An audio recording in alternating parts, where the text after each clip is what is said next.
Kebenarannya adalah bahwa sebagian besar jenis bakteri tetap ada, sama sekali tidak diketahui, tanpa nama dan tanpa petunjuk tentang cara yang diperlukan untuk mendeteksi mereka.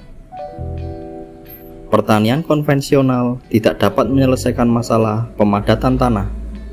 Anda mungkin frustasi dengan fakta ini, tetapi tidak ada yang lebih jelas. Lanjutkan pertanian konvensional dan mengembalikan kehidupan ke tanah itu tidak cocok.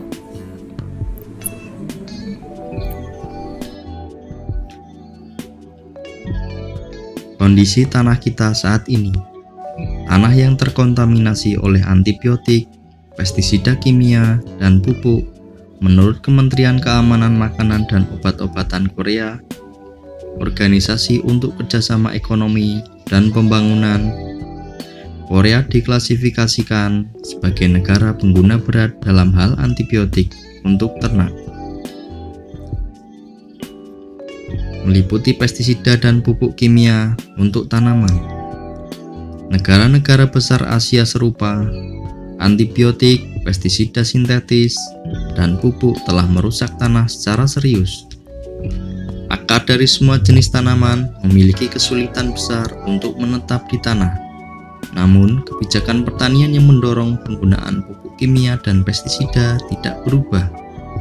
Beberapa pakar pertanian dan kolumnis terkenal membela pertanian kimia konvensional dan melancarkan serangan terhadap pertanian organik dengan berbagai alasan.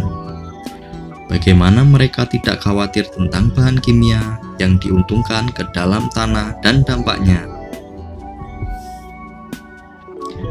Degradasi tanah bersifat global, itu cepat membawa kematian pertanian.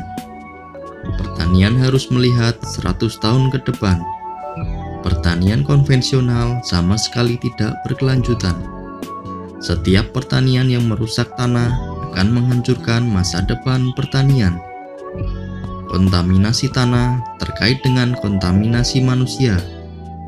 Jika tanah mereka penyakit, begitu juga manusia. Jika tanah mati, kita juga akan mati. Kita harus mengubah pertanian intensif kimia saat ini. Berhenti menggunakan zat beracun. Bahan kimia menumpuk di permukaan tanah karena pemadatan tanah. Jika antibiotik, pestisida kimia, herbisida, dan pupuk yang digunakan setiap tahun disebarkan dan terurai menjadi tanah, masalahnya tidak akan seserius ini.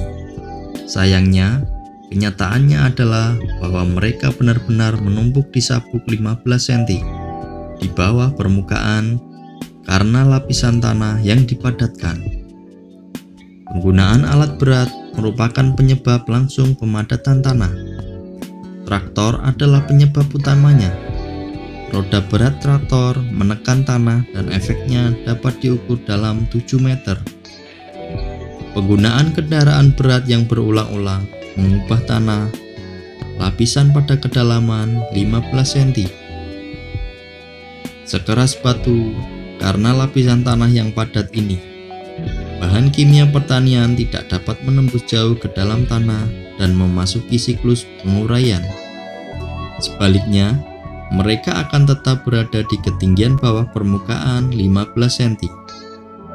Setelah air menguap, residu ini sangat merugikan akar tanaman.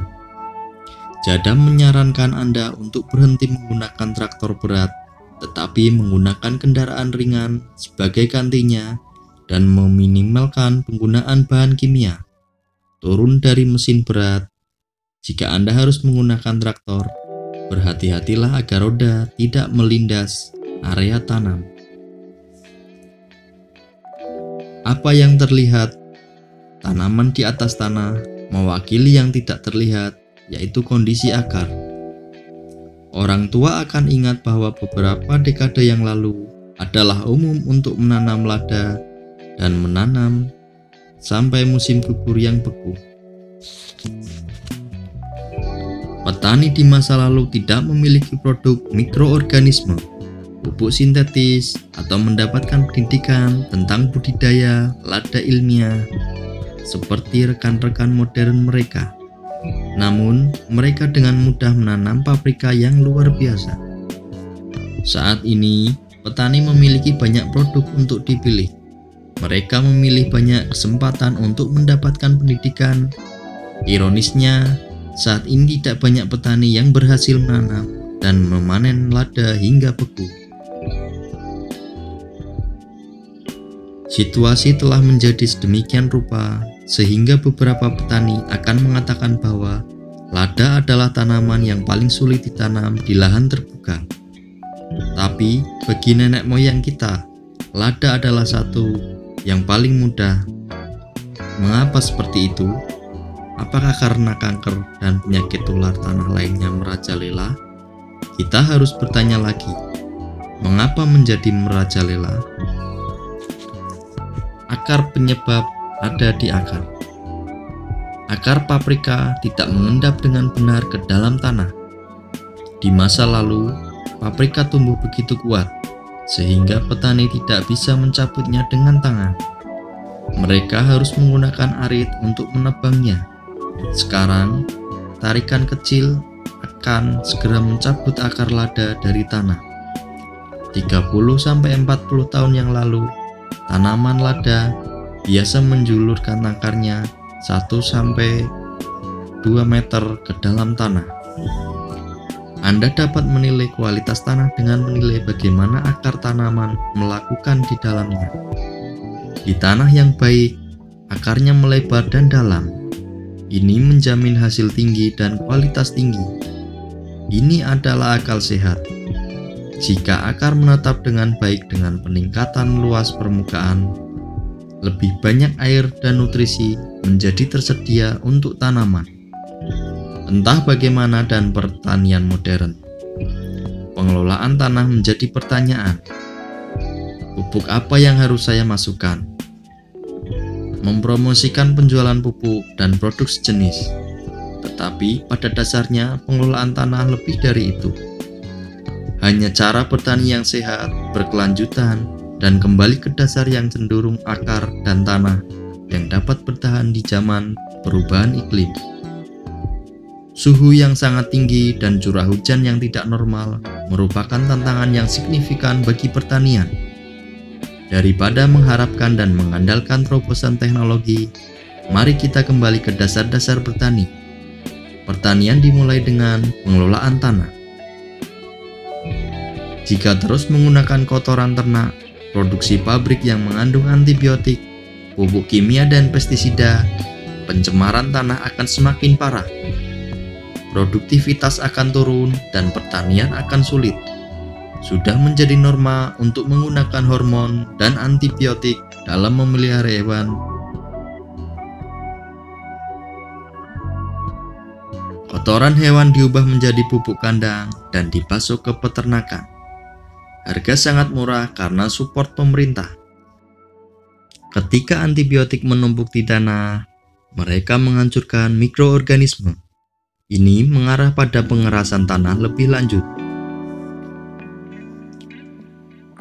Segala bentuk pertanian harus dinilai berdasarkan kemampuan untuk mempertahankan produksi.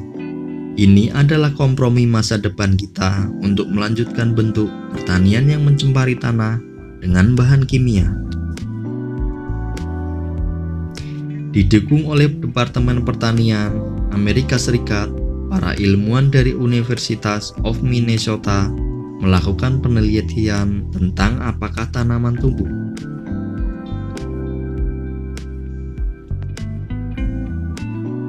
Bahan kimia yang mengkristal dapat diamati dengan jelas.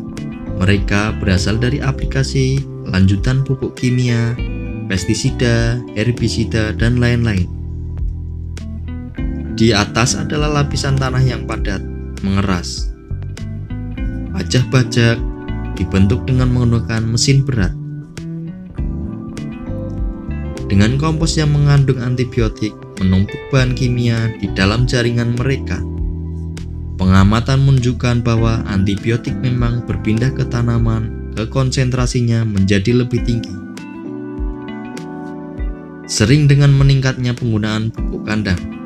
Secara khusus, sayuran umbi-umbian seperti kentang, wortel, dan lobak bersentuhan dengan tanah jauh lebih rentan terhadap kontaminasi antibiotik. Penggunaan antibiotik dalam industri peternakan tidak hanya mencemari tanah, tetapi juga membahayakan kesehatan tanaman dan konsumen. Itu sebabnya pertanian organik melarang penggunaan limbah ternak tersebut. Makanan yang masuk ke mulut saya menentukan kesehatan saya. Pupuk kandang yang masuk ke dalam tanah menentukan kesehatan tanaman. Makanlah makanan utuh untuk tubuh Anda dan berikan pupuk yang sehat untuk tanaman. Akar mewakili kondisi tanah. Dari pembeli ke petani, ada banyak program pendidikan tentang pengelolaan tanah, tetapi tampaknya kehilangan intinya. Siswa selalu diberikan lebih bingung dari sebelumnya dari banjir informasi yang salah. Pengelolaan tanah yang tepat tidak sulit, rumit, ataupun mahal. Itu tidak memerlukan banyak input dan mesin yang diproduksi dan dipromosikan perusahaan. Mari kita mulai dari dasar. Jika Anda melihat tanaman, Anda memiliki bagian atas tanah dan bagian bawah tanah. Anda dapat melihat bahwa ruang yang mereka ambil dapat dimasukkan ke dalam rasio. Esensi dari pengelolaan tanah adalah membuat rasio bagian bawah tanah terhadap bagian atas tanah itu lebih tinggi dari 1. Berarti, jika bagian atas tanah adalah 1, bagian bawah tanah harus lebih besar dari 1.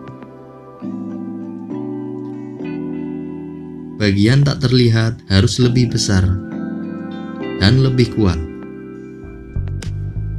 Total luas ekstensi akar memutuskan kesehatan tanaman. Itu adalah kondisi dasar untuk hasil tinggi dan kualitas yang baik. Dengan kata lain, luas akar sama dengan uang. Pengelolaan tanah dan memastikan pertumbuhan akar yang baik adalah pilihan terbaik Anda, terutama di era perubahan iklim ini. Periksa adanya pemadatan tanah dengan metode sederhana. Pertama, gali sekitar 40 cm secara vertikal ke dalam tanah Anda. Keluarkan potongan dari kedalaman 20 cm. Jika bongkahan tersebut banyak mengandung akar, berarti tanah tersebut bebas dari pemadatan tanah. Jika Anda tidak dapat menemukan akar apapun di tanah yang lebih dalam dari 20 cm, periksa beberapa titik lagi. Jika semua titik memberikan hasil yang sama, Anda dapat menyimpulkan bahwa lapisan tanah yang dipadatkan menutupi seluruh api Anda. Cara lain adalah dengan menggunakan batang besi yang tajam. Tempelkan ke dalam tanah. Jika Anda tidak bisa mendorongnya, kemungkinan Anda mengalami pemadatan tanah. Jika Anda telah mengkonfirmasi pemadatan tanah, anggap ini serius. Lakukan segala upaya untuk menyingkirkannya. Adalah alasan utama mengapa bertani menjadi begitu sulit. Jika Anda telah melakukan semua yang Anda bisa, tetapi tanaman Anda masih menderita penyakit dan hasil panennya kecil, kemungkinan masalah utama adalah pemadatan tanah. Akar tidak akan tumbuh dengan baik di tanah yang padat.